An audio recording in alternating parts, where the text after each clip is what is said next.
Саламатсыздарбы, кадырлуу мыкты апалар. Мен мына экраныма компьютерге карап презентациям бар эле, ошого карап сүйлөй берейин.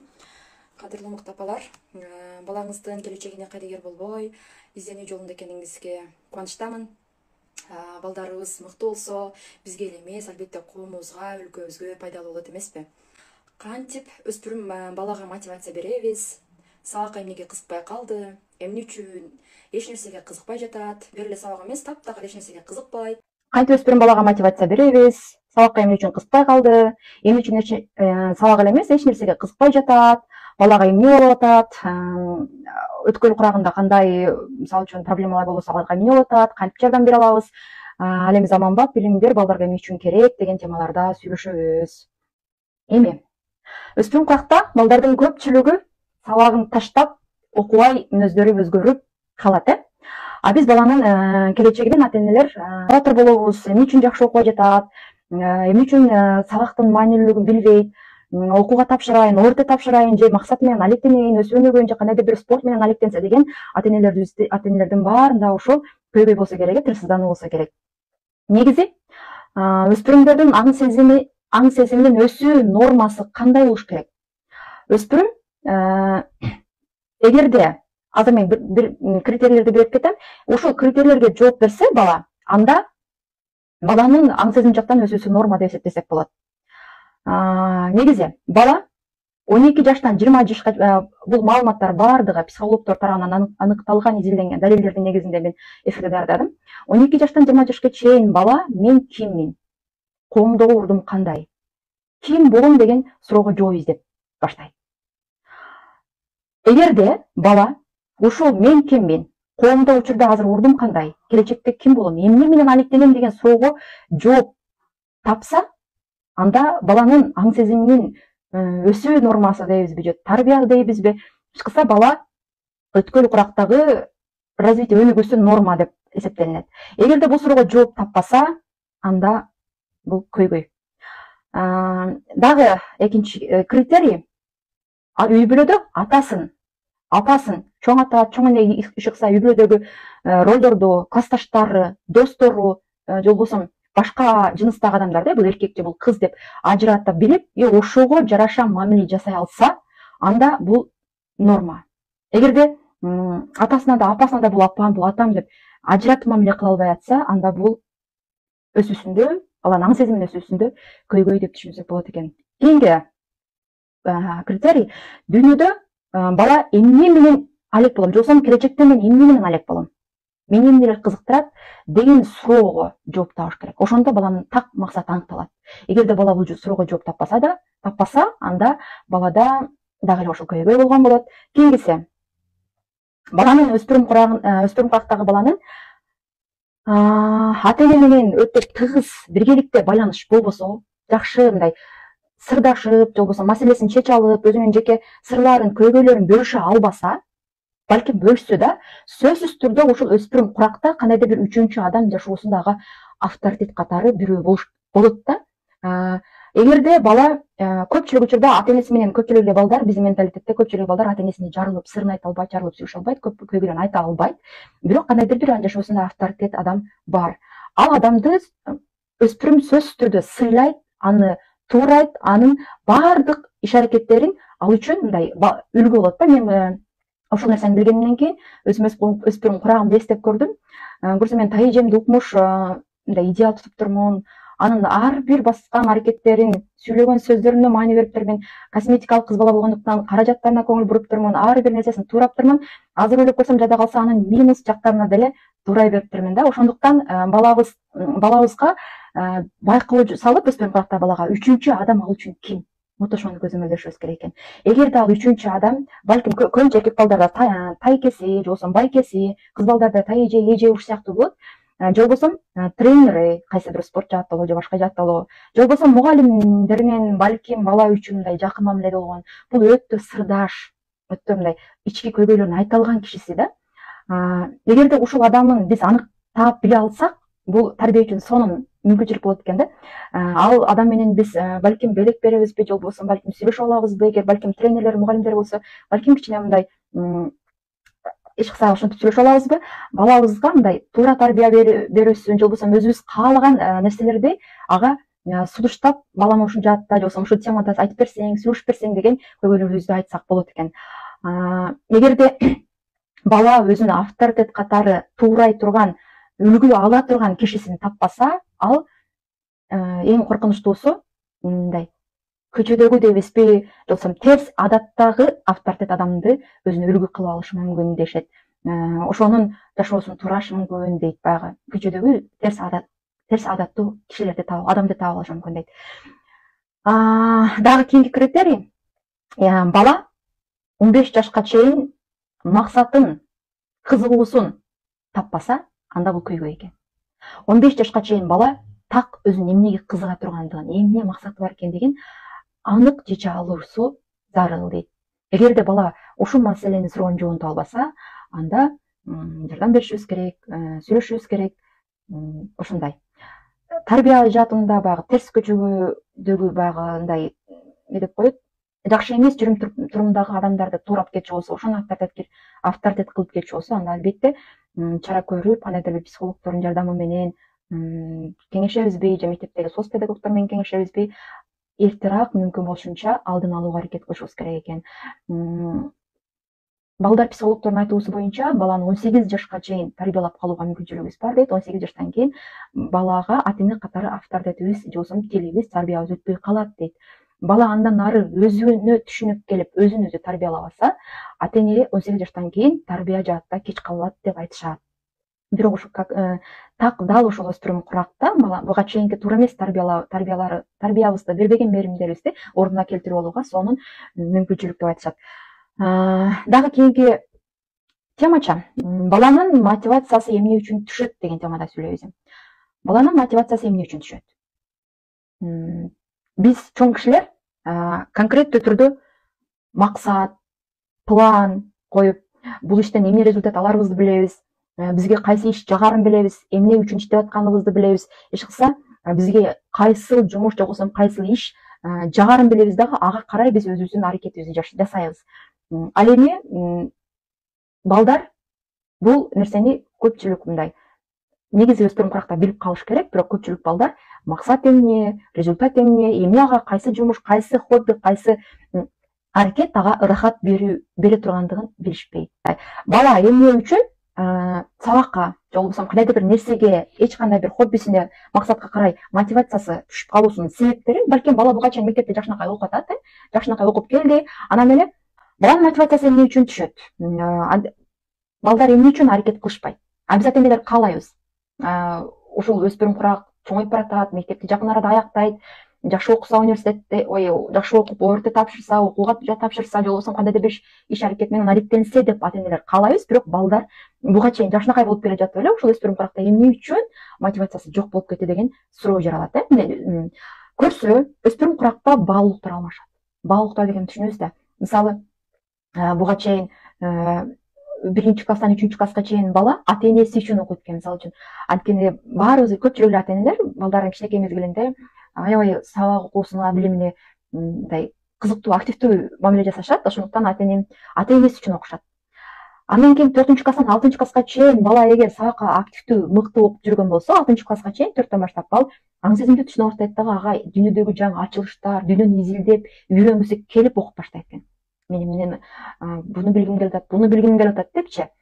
7-класстан баштап, өткөн куракка келгенден баштап балага эми мектептин программасы баалуу эмес болуп калат, кызык эмес болуп калат. Качан кызык болот? Эгер ошол предмет балага укмуш кызык болсо, же керек болсо, максаты так анык болсо, максатына жетүү үчүн гана окуп баштайт. Эгер максаты так аныктала элек болсо, предмет кызыктуу эмес болсо, анда мектеп арткы планга түшөт дагы. Баладагы эң маанилүү нерсе, мисалы үчүн, башка жыныстагы адамдар, кыз болсо эркекке, эркек болсо кызга маани бере башташат. Достору маанилүү боло баштайт, чөйрө маанилүү боло баштайт, алардын ойлору, пикирлери, сөздөрү балага маанилүүлүккө өтөт дагы. Сабак, тапшырма нерселерди бала арткы планга коюп коет. Мына ушул себептен сабакка болгон мотивациясы жок болуп калышы мүмкүн. Андан сырткары мен өзүмдүн педагогикалык тажрыйбамдан так анык билем. Көрсө, бала ар бир класста кандайдыр бир авторитет бала бар. Мындайча айтканда, атаман деп коебузбу, кандайдыр бир лидер бар. Мен жаңы эле мындай иштеп жатканда, мугалим болуп иштеп жатканда 2-жылда экен, класстын авторитет лидер баласынын менен албетте кемчиликтер болот. Мен конфликтке барганмын мугалимдик немемдечи, баягы катачылыгымда, жаңы тажрыйбамда. Ал ошо бала менен конфликтке баргандан кийин бүт класс менин сабымда окууга коюшкан. Эгерде кимде бирөө тапшырма аткарса, кимде бирөө жакшы окуса, ал лидер кадимкидей ал баланы коркутуп үркүтүүгө чейин барат. Кийин билдим, вот класста лидер балдар эч качан лидер ким экендигин билдирбейт. Айрыкча эркек балдардачы, мен эркек балдар менен иштегенмин сабатта. Билдиргиси келбейт. Так ошону мугалим акырындык менен билип, ошо балага туура мамиле жасай алганда, ошо баланын көңүлүн таба алганда, ал бала сабакты жакшы окуйбу, жакшы окубайбы, ал балдардын баары жакшы окубаса деле аны мындай четке сүрүп коюуга болбойт. Балким ал жакшы окуган бала музыкага жөндөмдүү, сүрөткө жөндөмдүү, же болбосо сатууга, келечекте бизнеске жөндөмдүү болушу мүмкүн. Просто анын интеллектиси сабак окууга жөндөмдүү эмес. Анын интеллектиси башка жактан өнүккөн деп айтсак болот. Анткени баардык баланын кандайдыр бир кызыкчылыгы, жөндөмдүүлүгү бар. Кудай бизди ар кимибизди ар кайсы тараптан жөндөмдүү кылып жараткан да, жөндөмү жок адам жок. Ошол мен класстагы лидер баланы так аныктап алгандан кийин, ошого туура мамиле жасап, ошону менен жакшы мамиле кылгандан кийин, класста бүт бара топтук тапшырма беребизби, командалык тапшырма беребизби, балдар жок эле дегенде мугалим катары сыйлап, жок эле дегенде жакшынакай сенин сабагыңды угууга турганга мүмкүнчүлүк боло турганын байкадым. Мугалим мындай кырааттуулук менен класстын лидерин аныктап алыш керек экен да. Ата-энелер дагы, балдарыбыз албетте айтпайт. Ошол кичинекей балдар айтышы мүмкүн, биздин класста биринчи атаман бул адамдай депчи. Ал эми чоң класстарда анча айтышпайт. Бирок ошол чөйрөсү ким авторитет болуп атат, авторитет болуп аткан бала эмнеге тартып атат, ошону анык билип, балким ата-энелер группасы бар азыр WhatsApp'та, вот ошондой көпчүлүк менен мындай дарыгага чакырып келсе болот деп айтаар элем. Ошо класстын авторитетинин лидери, балким ал сабакка кызыгуусу жок болуп, лидерде башка баалуулук болуп кеткен болсо, ал класстагы баардык өзүнө таасир эткендерди дагы сабактан кызыгуусун токтотуп койгонго күчү жетет лидер балачы. Андан кийин баланын ден соолугу. Ден соолугу жок болсо дагы сабакка мотивациясы жок. Ден соолук болгондо балким кандайдыр бир кайсы бир жерлери оорушу мүмкүн. Андан тышкары дагы бала өткөл курактык стресс депрессияда болушу мүмкүн. Демек, өткөл курактын стресс депрессиясында болуп аткан бала сабакка кызыгуусу сөзсүз түрдө болбойт. Кийинки 4-чү себептердин бири үйдөгү шарт. Үйдө бала сабак окуганга өзүнүн столдору, же болбосо кандайдыр бир бөлмөсү болбосо, же болбосо үйдө тынчтык болбосо, кандайдыр бир ата-энелери жактан көйгөй болуп атса, проблема болуп атса, ал бала дайыма ата-энесинин тынчтыгын ойлоп, ал жакшы окуй албай калат. Аны баарыбыз эле билебиз. Ал эми эң 5-чи себептердин бири бул сөзсүз түрдө мугалимдин кесиптик чеберчилиги дагы таасир этет. Айрыкча өткөл куракта. Өткөл куракта мугалимди бала эч качан бул мугалим эле, бул чоң киши эле деп сыйлаганга мындай анчалык аң сезими толук жете элек, жетсе дагы азыркы муун, биз өсүп бараткан муун ошол мугалимдин баалуулуктарын, ошол мугалимдин билимди, өз предметин билүүлүгүн баалап гана баалашат да. Же болбосо бала мугалим заманга жараша кайсы бир техниканы билсе, заманга жараша балдардын кызыкчылык кино, мультиктеринен көрүнөлөрбү деп бир мисал келтирип коюп, же болбосо ошондой балдарды менен кызыкчылыктары дал келип, ошол мугалим дагы заман менен алга өнүгүп жаткан мугалим болсо, анда окуучу ал мугалимди сыйлап окуйт. Ал эми кесиптик жактан анчалык тажрыйбалуу эмес, монотондо сүйлөгөн, бирдей эле окшош сабактар болчу болсо, анда окуучулар ушул өткөл курактагы окуучулардын сабакка болгон кызыгуусу төмөндөп кетет. Сабакка кызыгуусунун төмөндөп кеткен бир нече себептерин айтып өттүк. Эми ошол мотивациясы түшүп кеткен балдарды кантип кызыктырабыз? Анын бир нече жолдору бар. Урушабыз, мажбурлайбыз, алдайбыз, белек беребиз, жакшы окусаң 5 алсаң 1000 тебиз, бул телефон алып берем, же болбосо машка алып берем деп. Булардын баары манипуляция, же болбосо туура эмес деп психологдор тарабынан далилденген айтышат да. Кандай эң туура жолу? Бул эң бир туура жолу биринчи кезекте мугалим, соцпедагог, же болбосо мектептеги, же болбосо өзүнүн мугалими, класс жетекчиси, ата эне, соц педагогдор же болбосо кандайдыр бир психологдор менен тыгыз иштешүү менен гана баланы кызыктыра алабыз. Бала билип турат. Эгер ата энеси менен мугалим тыгыз байланышта болгондугун бала сезсе, менде көзөмөл бар деп кандайдыр бир мындай эмне деп коет, ойлонуп, мындай сезип, жоопкерчиликти билип турат да. Эгерде ата эне таптакыр азыркы учурда көпчүлүк ата энелер микро же болбосо анчалык маани бербейт. Кичинекей мезгилде аябай маани беребиз дагы ушул өткөл куракта чоң класс болуп калганда ата энелер мугалимдер менен анча иш алып барышпайт да. Дал ушул куракта иш алып баруу керек. Мисалы үчүн ата энелер тез мугалим менен байланышта туруп, баланын акыбалы жөнүндө сурап турса, мугалимге да жагат бул мындай кесиптик жактан рахат алат, мен менен ата энелер байланышта болуп атат, менден сурап атат деп кызыгышат, өзүнүн кесибин сүйө баштайт. Мугалимге да бул жагымдуу таасирчи. Эч ким иши жок болсо, анда эчтеке мындай да эми. Албетте ата энелер улам келип, мугалим катары сенден баласын сурап турса, бул биз үчүн мындай болуп калчу эле. Жоопкерчиликти сезип, дагы да жакшы иштесем, дагы да жакшы результат көрсөтсөм деп аракет чыгаралат да мугалимдердечи. Иш кылса ушул треугольник деп коет, 3 бурчтук система менен мугалим, ата эне ушул окуучу менен тыгыз иш алып барышыбыз керек. Ушул дал мотивациясы түшкөн кезде өспүрүм кандай абалда? Ошол боюнча сүйлөсөк, өспүрүм өткөл курактын депрессиясында болушу мүмкүн. Көпчүлүк балдар өзү байкаган дагы, байкабаган абалда дагы. Депрессиядагы адамды өзү жакшы билебиз, эч нерсеге кызыкпайт, эч нерсе көңүлүнө жакпайт, эч нерсе аны мындай аракетке түртпөйт. Ал депрессиядан арылмайын, анда эч кандай кабылуу да жара албайт. Анын дагы бир себептери коркунучтары, страх деп коет, коркунучтары көп болушу мүмкүн балада. Буга чейин өспүрүм куракта өзгөчө өлүм жөнүндө, жашоо жөнүндө өздөрүнүн буга чейин ойлоп алган мээсинде иллюзиялык элестер дейбизби, ата энелер тарабынан туура эмес киргизилген установкалар, ишенимдер дейбизби, балада кандайдыр бир коркуулар көп болот дагы. Ушул өткөл курактагы кризистик мезгилде ошол коркуулар өзүнчө бир күч алат деп айтышат. Анан сезимтал, чувствительный деп коет, сезимтал балдарыбызга өтө этият мамиле жасашыбыз керек. Ата эне катары балдарыбыздын сезимтал экендигин билип турушубуз керек. Мисалы, сен жакшы окубасаң, ортодон өз күчүң менен өтпөсөң, окууга тапшырбайсың, окутпайбыз.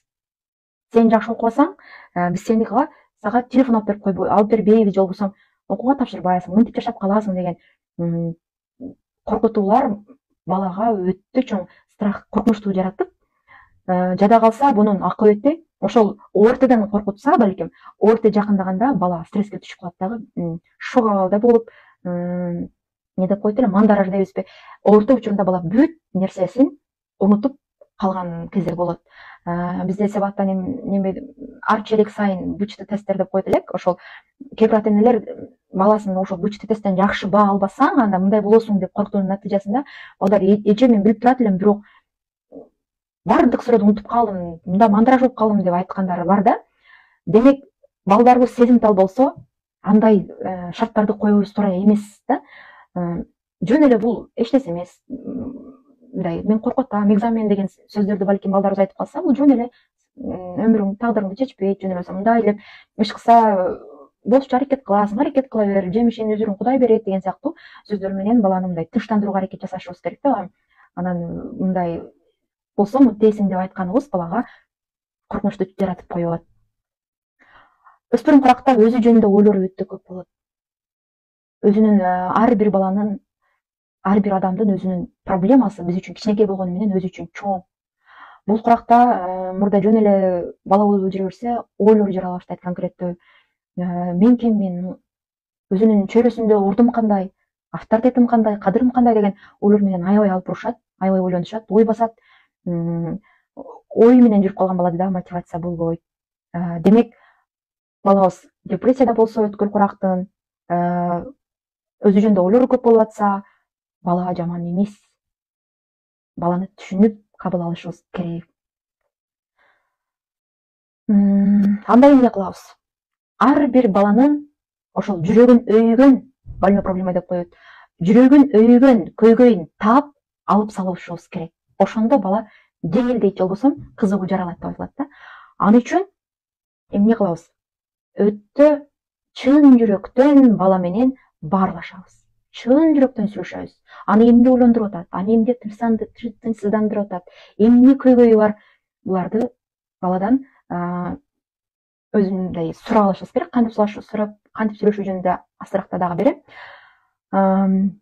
Ошол көйгөйүн алып салганда балада мотивация жаралат. Бала кээ бир өспүрүм курактагы балдарда жалгыз болгусу келет, эч ким менен сүйлөшкүсү келбейт, өзүнчө эле жаткысы мындай бөлмөсүнө кирип өзү менен өзү болуп калат. Анын көйгөйү эмне болушу мүмкүн? Ал чөйрөсүндө ордун таба албай атат.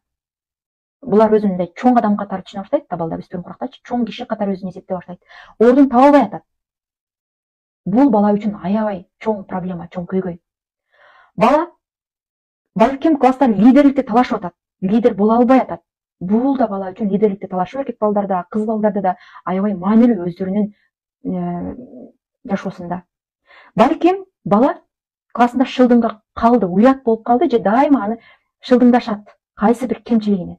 Бала өзүн кабыл албаган кайсы бир сапатын, же болбосо чачын, же болбосо денесин. Аны айтканда эле баланын баягы слабый точка дегендей баягы аялуу сезимине тиет дагы, бала андан бетер стресске түшө берет, өзүн кабыл албай атат. Же болбосо кимдир бирөөнү сүйүп калып, сүйүү менен алек болуп атат.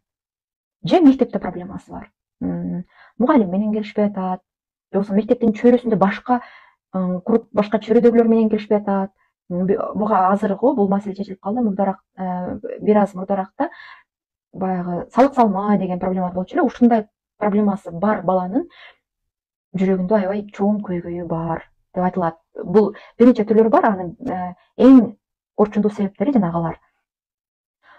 Балабыз ушундай абалда, өзүнүн жеке көйгөйлөрү толтура, депрессияда, өзүнүн ойлору бар, өзүнүн проблемалары бар. Ал эми ошол баладан биздин ата энелердин күтүүлөрү кандай? Бала өзү депрессияда, бала өзүнүн көйгөйлөрүн чече албай атат, жооп таба албай атат. Ата эне биз эмнени күтөбүз? Балабыздын дайым номер 1 болуусун, кайсы тарап болбосун, баардык жокто номер 1 болуусун күтөбүз. Сабагын мыкты окушун күтөбүз, жок эле дегенде ударник болушун күтөбүз. Эч бош болбостон дайыма окуп, дайыма изденип, дайыма аракет кылышын күтөбүз. Үй жумуштарына жардам беришин күтөбүз. Отур дегенде отура калып, тура кал дегенде тура калып, биздин айтканыбыз менен дегенибиз менен болушун күтөбүз. Келечекте дипломдуу болушун күтөбүз. Мурда жакшы окуп келсе, кичинекисиндегидей эле дагы ошол боюнча өзгөрбөй жакшы окуй беришин күтөбүз. Бирок бул күтүүлөрүбүз туура болдубу? Баланын абалын түшүндүк, а биздин күтүүлөрүбүз баланын абалына салыштырмалуу туурабы? Өзүңүздөр эле түшүндүңүздөр окшойт. Демек баланы өткөн курагындагы проблемаларын өтө түшүнүү менен андай биз чоң кишибиз да андай этияттык менен мамиле жасашыбыз зарыл экенин да көрсөтчү. Ушул куракта эмне кылбашыбыз керек? Биздин кайсы сөздөрүбүз, кандай мамилелерибиз анын мотивациясын түшүрүшү мүмкүн. Балага кээ бир ата энелер өзгөчө, мен мектепте иштеген эмесмин, Себатты эле билем, Себаттан эле мисал келтире алам. Сага ушунча контракт төлөп окуттук, сен эми жакшы окушуң керек деген ата энелердин кыйноосу, мажбурлоосу баланын мотивациясын таптакыр түшүрүп салат экен. Бала эмне үчүн кыйналып акча таап контракт төлөп окутуп атсаңыз, андай окуй эле коеюн да деген жоопту бергиси келет бала. Анан кээ бир окуучумдон бир окуя болгон, 7-класста бала болчу, балким кичине болгондугу үчүн ишенгенби, же мага 3 койбоңуз, ал 3 койбоңуз, ал кыргызча билбейт, шаардык бала, 3 койбоңуз, 3 койсоңуз мени апам койчуман кылам деген, жайлоого алып барып коем деген, же болбосо дордойго алып барып тачка айдатып коем деген деп коркутуп манипуляцияларды жасап, балага мындай жүрөгүндө страх жаратып коет экен. Мындай сөздөрүбүз баланын күч мындай менен мажбурлап окутуу туура эмес экен да, көрсө. Негизи мотивация деген эмне? Мотивация деген бул ар бир адамдын ичинен чыгуучу кандайдыр бир өзүбүзгө жаккан, кызыккан нерсебизге күч, энергиянын эрктин пайда болушу да. Биз сырттан мотивация алабыз, ал бир канча күндөн кийин өчүп калат деп айтылат да, токтойт ал. Ичтен чыккан мотивация, ал эч нерсеге токтолбой, жетмейинче аракетинден сынбаган ички мотивация болуш керек да. Эгер бизди, мисалы, өзүбүз кайсы бир жумушту аябай жакшы көрүп эңсеп кирсек, жумушка кирсек да, иштесек, анан ал жумушта оор талаптар, мажбурлар коюлса, биз ал ишти канчалык эңсеп, сүйүп, жакшы көрүп ал жумушка кирсек дагы, талаптар өтө оор болсо, ал жумуш бизге жакпай калат, иштегибиз келбей калат. Ошол сыяктуу эле баланы дагы оку, сен окушуң керек деп мажбурлап окутканыбыз дагы тажатып салат окуудан, баягы кол шилтеп таштап койгусу келет экен да баладачы. Анан эч качан көчмөн болосуң, башка болосуң деген сөздөрдү айтканыбыз туура эмес деп айтышат. Ал деле вдруг эгер койчуман болуп калсам эмне болот? Эчтеке эмес. Адал эмгеги менен акча табат. Баары бир кесип бар, дактуу дейт. Ар бир кесип жашоодо керек барлыгы үчүн, керектиги үчүн ошол кесип бар дейт. Эң негизгиси ал кесибин өзү жакшы көрүп, өзүн жакшы сүйүп, ал Кудайды таанып, адамча жашап өткөнү баалуу да. Биз мындай болуп каласың, илгери тракторист болуп каласың деп айтчу эле. Бул нерседен азыркы мезгилде арылышыбыз керек да, заман башкабы азырчы. Андан кийин дагы бир нерсе, балага ашыкча мен сага ишенем деп айтуубуз. Мен сага ишенем деп айтуубузчу. Мындай баланын потенциалын дейбизби, жөндөмүн билебиз да. Балабыз жалкоолонуп окубай коюшу мүмкүн. Балабыз колдон келип туруп окубай коюшу мүмкүн. Ошондо биз мен сага ишенем деп сен аракет кыла аласың да. Балким 5 же 4 окуган балабыз бир күн жакшы эмес же 2 же 3 алып келсе, ишенем да сен бул багыңды оңдой аласың да деп айтсак, бул мындай жарашат да. Бала жөндөмү башка нерседе. Бирок ал окуу жагынан, баягы сабактарды окуу жагынан интеллекти жакшы мындай эмес болсо, ал аракет кылып 3 алып келди дейли. Ал аракет алып келсе, мен сага ишенем деп койсок, бала аябай кыйналат экен да. Жанынын баарынча аракеттенип, ата-энесин сүйүп алуу үчүн ал 4кө жетти. Анын баланын жеткен баасы патология ошол 4. Жеткен чеги ошол 4. Биз ага дагы да мотивация берем деген максатта ишенем, мени буну 5 кыл десек, бала буну такыр эле моундай кыйнаган болуп калат экен. Эгер ушундай кыйноолор боло турган болсо, көп боло берчү болсо, бала таштап коет, кол шилтеп коет, анан өзүн өзү күнөөлөп, өзүн өзү кечире албай кыйналат да. Балабыздын абалын билебиз. Бир аз жакшы баа алса, молодец деген эле сөз норма экен да. Негизи мен мугалим катары билем, ата-энелерге балаң кандай дегенде, балаңдын сабакка интеллектуалдык жөндөмү жакшы эмес деген сөздү айтуу биз үчүн бир аз оор болчу. Балаңды колдон келет, бирок жалкоо деген сөз көпчүлүк мугалимдерде дежурный сөз да. Колунан келет жалкоо дегенчи. Анан аны биз ата-энелер ишенип алабыз дагы.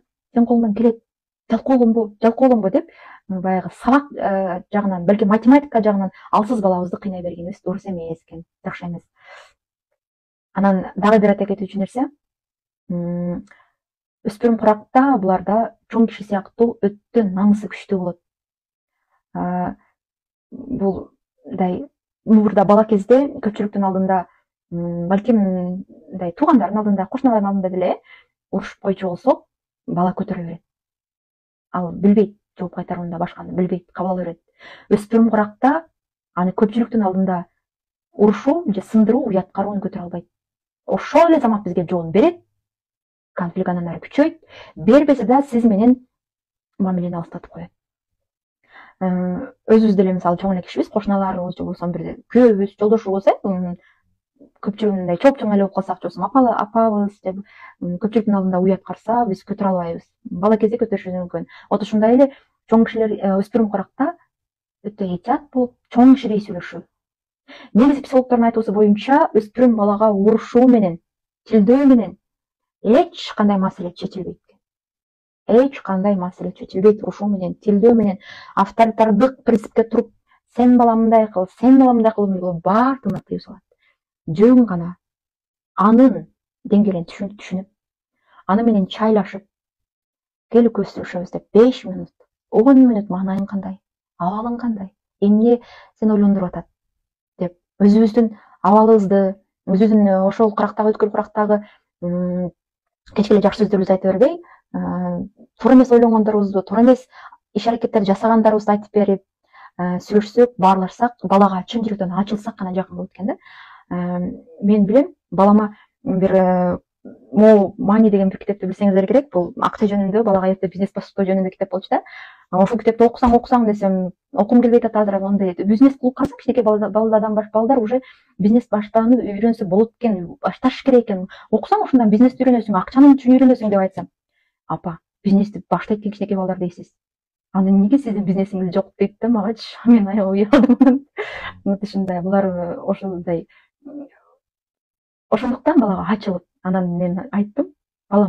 Мен мектепте жакшы окудум. Бирок мен тил сабактарына, тарых, ушундай гуманитардык сабактарга жакын экенмин. Физика, химия, математика менин табиятыма алысындай анча эмес экен. Мен өзүштүрө албайт экенмин. Математикадан канчалык жакшы окусам дагы 8-9 класста ушунчалык жанымды салып окусам деп түшүнө албай кыйналгам. 10-11 класс алгебрадан да өтө кыйналгам. Бирок аракетимди баалап мугалимдер жакшы багып койшкан. Классташтарыма салыштырмалуу жакшы окушум мүмкүн, бирок мурдагы чыгарып келген эсептеримде ошол 8-9 класс өткөл курагымда өткөл курактык депрессияга өтө күчтүү түшкөн экенмин. Азыр ойлоп көрсөм, депрессиядагы башым менен мен эч маалыматты кабыл албай калган экенмин. Анын үстүнө дагы мен гуманитар сабактарга жөндөмдүү экенмин. Кыйналгам. Демек мен математикага жөндөмдүү эмесмин да деп айтсам, вот сиз 5 окудум дейсиз, сиздин деле недостаткыңыз, кемчилигиңиз бар экен го дейт. Ошол анан бирок бала кийин кандайдыр бир маселеси болсо мен менен ачык сүйлөшө алат. Өзүнүн жетишкендиктерин, кемчиликтерин сүйлөшө алат да. Демек атене мен ушундай болчумун, сонун болчумун деп идеалдуу көрүнө бергенибиз туура эмес. Бала бизге жүзүбүзгө ачык айтпаса да кечке мага акыл айтат, өзүчө деп ичинде сөз айтат. Аларда уже мындай ой жүгүртүү башталды да. Анан балдарга сабакты таштабай мындай окубай койду дейлик, окубай койду, буга чейин окуп жүрдү. Кандай кылып кызыктырабыз? Болгондо балдарга акырындык менен кел чай ичели, кел сүйлөшөлү деп сүйлөшүүгө чакырабыз. Эгер сиз менен чай ичкиси келбесе, сиз менен сүйлөшкүсү келбесе, анда проблема бар. Сиз экөөңүздөрдүн ортоңузда көйгөй бар. Көйгөйдү болгон болсо аны бат эле чечип коюу кыйын. Акырындык менен анын жанына келип, секин денесинен сылап акырын игра ойноп атсам, кызыгып, көрүп, эмоциябызды билдирип, телефондо, компьютерде ойун ойноп атса, албетте баягы тыюбуз компьютер оюндарына балким тарбиялык жактан же болбосо психологиялык жактан жакшы эмес оюндар болсо аны токтотсок болот. Бирок жанагындай акылды өстүрүүчү игралар да көп азырча. Вот ошолорду саат менен ойногонго 2 саат, 3 саат уруксат берсек болот. Ошону ойноп атса биз реакциябызды билдирип, кызыгуубузду билдирип, ошентип акырындык менен бала менен мамиле кылып тил табышып алса болот. Балага кызыкчылыктарыбызды, кайсы бир кызыкчылыктарыбызды алып келсек, анда биз менен пикирлешүүгө, өзүнүн кызыкчылыктарын бөлүшүүгө, айтканга даяр боло баштайт да. Анан ошентип мамилеге келише алгандан кийин чайлашып, балам, сабакты окусаң, же болбосо окубасаң, плюс жактары мындай, минус жактары мындай. Эми тандоо сенде, чечим сенде. Эгер сен көчөдөгү жаман балдарга барсаң, кошулсаң, плюстары мындай, жыргайсың, күлөсүң, мындай, минусу мындай. Чечим сенде деп чечкиндүүлүктү үйрөтүп, деп коет, сынчыл ойломуну өстүрүп, ар бир нерсенин баягы кечке телефон ойной берсең, плюстары мындай, минустары мындай, же болбосо ышкыса кандайдыр бир маселе болбосун, плюс жана минус жактарын түшүндүрүү менен, сен кандай ойлойсуң, бунун кайсы жакшы жактары кандай болушу мүмкүн, жаман жагы кандай болушу мүмкүн. Демек чечимди өзүң чечип көр. Чындыкты өзүң ойло. Чеч деген чоң кишидей сүйлөшүүлөрүбүз пайдалуу деп айтылат. Пайдалуу негизичи. Эч качан критика. Сен мындайсың, колуңдан келбейт, өзүң билип жыйнабайсың, же болбосо жакшы окуй албайсың деген сөздөрүбүз жарабайт. Бир эле туура эмес иш үчүн баланын буга чейин толтура жакшы иштерин жокко чыгарып коюп, мындайсың деген сөздөрүбүз жарабайт. Анан отуруп алып эле ушул өзгөчө өспүрүм куракта мораль деп коюп, акыл айтып, жарым саат мынте деген сөздөрүбүз эч уккусу келбей калат экен да, балдарчы. Акыл айткандарыбыз уккусу келбей калат экен. Эң жакшысы өзүбүздөн үлгү алат. Ата энеден үлгү алат. Балабызды максаттуу бала кылып тарбиялагыбыз келсе, анда өзүбүздүн максатыбыз болсун. Балабыздын хоббисин болушун кааласак, анда өзүбүздүн хоббибиз болсун. Убакытты туура пайдаланууну кааласак, анда өзүбүз убакытты туура пайдалансак. Телефонду чеги менен кармасын десек, анда өзүбүз чеги менен кармасак, туура менен ата энени көрүп туруп мындай кабыл алып баштайт да. Эгерде эч качан отуруп эле акыл айтып, мындай кыл дей берсек, бала уккусу келбейт бул куракта. Эч качан чектебейбиз, билесиздер, мындай сен окубай койсоң мынтип каласың, же болбосо жашооң жакшы эмес болуп калат. Кыз балдарды күйөөгө чыксаң күйөөң урушат, сен ушинтип жүрсөң, кайненең урушат деген сыяктуу сөздөрүбүз, эркек бала болсо аялыңды кантип багасың деген сөздөрүбүздү айтпашыбыз керек, салыштырбашыбыз керек. Балким балабыз математикага шыктуу эмес болсо, көрдүңбү, тиги бала математикадан олимпиадчик болду, сен мындай деп. Анткени ар бир баланын уникалдуулугу, өзгөчөлүгү, жөндөмдүүлүктөрү ар түрдүү. Эч качан салыштырып туура эмес. Салыштырууну кесепеттерин толтура аны билсеңиздер керек. Анан мамиле кылуу үчүн жакын мамиледе болсок, мындай аны менен сырдашып мамиле кыла алган болсок, бала мени ата энем түшүнөт. Мени ата энем угат. Мен ата энеме таянсам болот. Мен ата энеме ишенем деп ички опора деп коет, ички таянычы бар болсо, балада акырындык менен ошол стресс, депрессиядан чыгып, арылып, сабак окууга, максат коюуга жол алып баштайт. Баланын көйгөйлөрүнүн бири жана башта айтып кетиптирмин. Эгер балада ата эне менен мамиле болбосо дагы баланы аябай стресске алып келет. Бул куракта өзгөчө мени ким түшүнөт? Мен киммин? Ошондо мен урдум кандай? Эмне менен алектенем? Деген суроолор менен да алектене баштайт. Мени ата энем түшүнөт. Мен ата энеме керекмин деген ойлор пайда боло баштайт.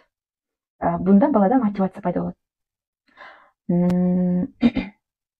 Эгерде ата энеге таяна албаса, ата энеге ишене албаса, ата энеге жөлөнө албаса, анда өзүн түшүнгөн адам издеп баштайт. Жакшы адам болсо, жакшы. Балким ал көчөдөгү жакшы эмес адамды мени түшүнөт деп таап алса, анда өкүнүчтүү аягы. Балким сүйгөнүн таап алып, ушул гана мени түшүнөт деп баштайт. Мындай андан көрө ата эне эмне мени түшүнөт деп жашаган балага да бактылуулук алып келет. Давлатовдун «Мен гениалдуу балам» деген китебин окугандырсыздар. Ушул китепте мындай мисалдарда баланы кызыктыруу үчүн реалдуу жашоодон мисал келтир дейт да. Ошо мага аябай таасир эткен, бирок мен эч ошону жашоомдо практикага алып келе элекмин да. Эгерде дейт балаңды сабакка кызыктыруусун кааласаң, жакшы жашасын кааласаң дейт, анда эң алгач дейт, жанагы жалдан иштеген немелери бар го, баягы адамдар. Эртең менен барышат, күнүнө мынча сомго иштеймин деп кара жумушту иштеген иштер бар, ошол жерге алып барып, баланы кечке кармап алып, мындай бир топ 2-3 саат кармап туруңуз дейт. Анан алардын кийингенин, сүйлөгөндөрүн, маданиятын бала көрөт дейт, жүрөгү ооруйт. Анан өзү эле мындай түшүнөт да, демек бул максатсыз жашоо, плансыз жашоо, билим албоо, демек мен эртең кара күчүмдү иштеткенге, жалданма жумушчу болгонго алып келет экен. Мен биринчи алгач ушундай болот экен, сүйлөшүүлөрүм дагы жакшы эмес болуп баштайт экен деп ой биле баштайт да. Анан дагы бир ошол эле эртеси күнү дейт, же ошол эле күнү дейт, кайсы бир суранып болобу дейт, чоң бизнесмен менен чайлашып сүйлөштүрсөңүз дейт, өзүңүздүн деңгээлиңизден жогору дейт, же болбосо бир чоң ишканага алып барып сүйлөшсөңүз дейт, же болбосо бир кандайдыр бир ийгиликке жеткен инсан менен балаңыз менен кошо чайлашып сүйлөшкөндө балага мындай реалдуу сонун мотивация болот деп айткан, бирок мен аны жашоомдо практикага алып келе элекмин. Эгерде психологдордун айтымында балага эгер таптакыр сабакка кызыкпаса, же болбосо таптакыр сабакты болду мен окубайм деп таштап койчу болсо, түшүнөм. Макул, сеники туура. Анда эмне кылабыз? Кел экөөбүз чогуу максат коебуз. Сенин кызыкчылыктарың эмне? Эмнени каалайсың деп сүйлөшүшүбүз керек экен. Эгерде неме кыла албасак, бала сүйлөшүүдөн натыйжа бербесе, баланын жөндөмү сабакка келбесе, анда өнөр үйрөтүшүбүз керек экен. Өнөр деген бул диплому жок генийлер деп аташат. Ал балким мыкты повар болушу мүмкүн. Балким ал мыкты тигүүчү болушу мүмкүн. Кандайдыр бир өнөрдү аркаласын дейт. Мүмкүн болушунча ата эне жалданба жумушчу кылуудан мындай баласын сактаганга аракет жасасын дейт да. Жалданба жумушчу болуудан. Анткени окумуштуулардын айтымы боюнча жакынкы 10 жылдарда көпчүлүк жалданба жумушчулардын кызматын автоматташтырылган роботтордун немесин жардамы менен иштешет дешет. Көпчүлүк өнүккөн өлкөлөрдө уже билсеңиздер керек, көп мындай көпчүлүк иш орундарга уже роботтор, компьютердик автоматташтырылган системалар келди да. Жалданма жумушчулар акырындык менен баягы жумушсуз калуу коркунучу келе жатат. Демек балага сабакка кызыкпаса, анда өнөр үйрөнсүн. Анда балким бир талантын аныктаңыз. Таланты жок бала жок, адам жок, таланты жок бала жок. Талантын ачыңыз, өнөр үйрөтүңүз. Кайсы бир кесип дипломдуу эмес болсо да, кайсы бир кесип өнөрдүн аркасында ошону кесип кылып аркаласын деп айтышат. Дагы бир маселе, өспүрүм куракта балдар бири менен сүйлөшөт, алар интернеттен маалымат алышат, дипломдун кереги жок, мындай курстардан окуп эле, же болбосо кандайдыр бир неме менен эле, билимдер менен эле ийгиликке жетсе болот деген сөздөрдү сүйлөшөт дагы мотивациясы жоголуп кетиши мүмкүн. Ошондуктан биз балабыз буга чейин жакшы окуп келсе, жакшы окусун, дипломдо адис болсун кааласак, балам, сен туура айтасың.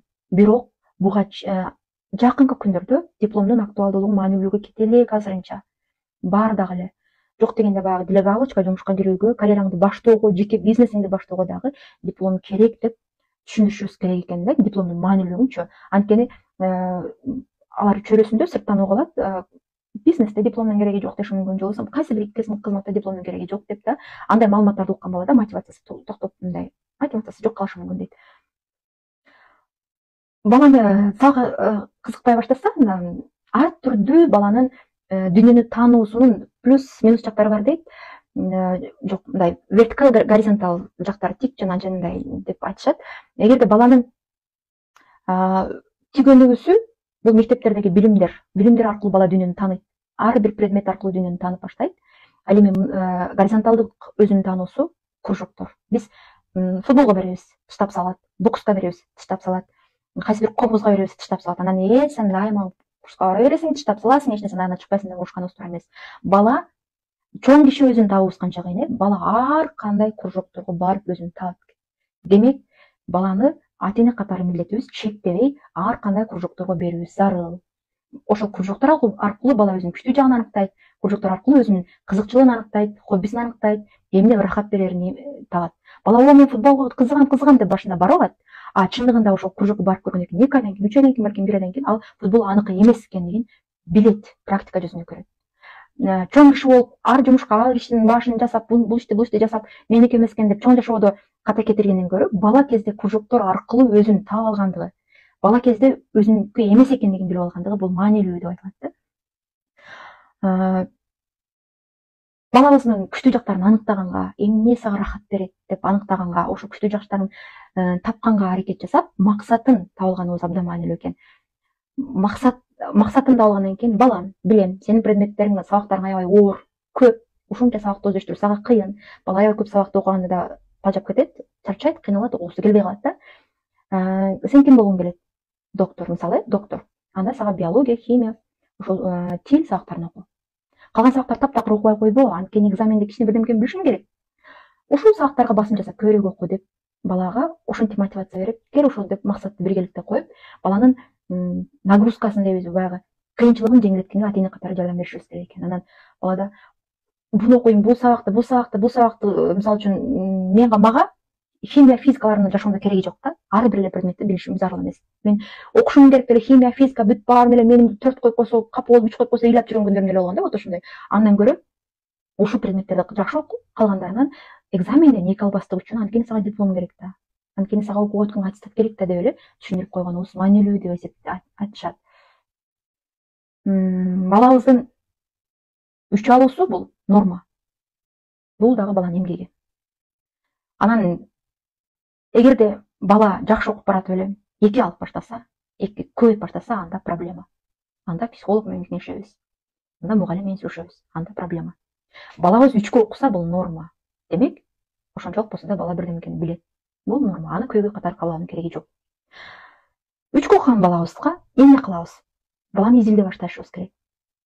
Ал жашоодо жашап кете алабы? Выживание деп коет. Жашоодо тиричилик кылып кете алабы? Ошого көңүл бурушубуз керек деп айтылат. Мисалы, досторунун арасында кандай кошула албай атабы, мамиле кыла алып атабы, сүйлөшө алып атабы? Эгер бала 3 окуган бала деле досторунун арасында мамилеси жакшы, сүйлөшө алып атат, проблемасын чече алып атат, ушундай кылса, анда бул норма, жашап кете алат деген нерсени билдирет. Досторуна да кошула албаса, сүйлөй албаса, оюн айта албаса, 2 алып атса, анда бул көйгөй, анда бул проблема. Дагы бир нерсени айтып кетелик, айтып койгум келип атат. Жашоодо билим маанилүү эмес. Дипломду алды, кучактады, баарын 5 окуду, бирок ал бактылуу болот деген гарантия жок. Диплом бактылуулукту бербейт, жакшы окуган бактылуулукту бербейт. Булардын баарын аны түшүнүшүбүз керек. Баланын күчтүү жактарын гана өнүктүрүү менен эле ошол жакка эле жардам берсек, ошол жагын өнүктүрсөк, баланы мындай жашоодон рахат алып, бактылуу болуп жашаганга, эс алганга, достору менен да сүйлөшкөнгө, ошол учурда сабакты окуганга дагы мүмкүнчүлүк берип, эркиндигин чектебей, мындай баланста кармаганга аракет кылышыбыз керек. Мындай көзөмөлдү билимсиз көзөмөлгө алмаштырсак деп айтышат да. Балабыз мектепке барып келип атса, балабыз ичпесе, балабыз чекпесе, анда сонун балабыз бар. Анда сонун балабыз бар. Баланын келечегинен корко берүү, кантип жашайт, диплом алыш керек, мындай болуш керек деп, бул жакшы жашасын мындай деп корко берүүбүз, бул биздин көйгөй, бул биздин проблема. Кудайга ишенели да, рызкын берүүчү Кудай. Келечекти ким билет? Болгону биз аракетибизди кыла беребиз, жакшы иштерди түшүндүрө беребиз, кружокторго бере беребиз, мындай күчтүү жактарын аныктаганга, ошол жакта мотивация бергенге аракет кыла беребиз, а келечегин Кудайга тапшырабыз. Кудайга ишенебиз, ошондой. Анда да болбосо окубай кетип мынтип атат десек, коркууларыбызды психология техникасы боюнча жазып алып, анан бул проблема эмес, бул менин гана оюм, бул Кудайдын иши. Мен коркуп атканым бул кудайсыздык же Кудайга ишенбестик деп эле жазып алып туруп жетип койсок, мээбизден кичине мындай ойлорубуз, тынчсызданууларыбыздан арылабыз. Бала тарбиясы бул эң оор кесиптерден, жана сыймыктуу кесиптерден деп айтат. Бул кесиптен биз сыйлык да алат экенбиз, бул кесиптен биз жаза да алат экенбиз. Эгер туура эмес тарбия кетсе, анда сөзсүз жазасын алабыз. Бирок результаты кеч болот. Жакшы тарбияласак результаты кеч болот, жакшы тарбияласак дагы, жакшы эмес тарбияласак дагы кеч болот. Балага кайдыгер болсок дагы, же болбосо аракеттерин кылып, себептерин кылсак дагы, анын өзүрүн көрөбүз. Биз баягы советтик системага ишенип калгандай, баягы сабак деген нерсени уже арылабыз. Диплом алган менен, мисалы, мен кызыл дипломдорду алдым. Бактылуулук бул дипломдо эмес экен. Бактылуулук бул баары сабакты бешик окугандан эмес экен. Бактылуу бул руханий жан дүйнөбүздү тааныгандан, өзүбүздү эмне үчүн дүйнөгө жаралганыбызды тааныгандан, Кудайды тааныгандан экен. Ошондуктан балага эң биринчи кезекте диний тарбияларды, духовный тарбияларды берүүгө басым жасасак, духовный тарбияларга дин жана психологиялык сабактар, өзүнүн кемчиликтерин кабыл алууга, өзүн сүйүүгө, өзүн таанууга жасалган билимдер,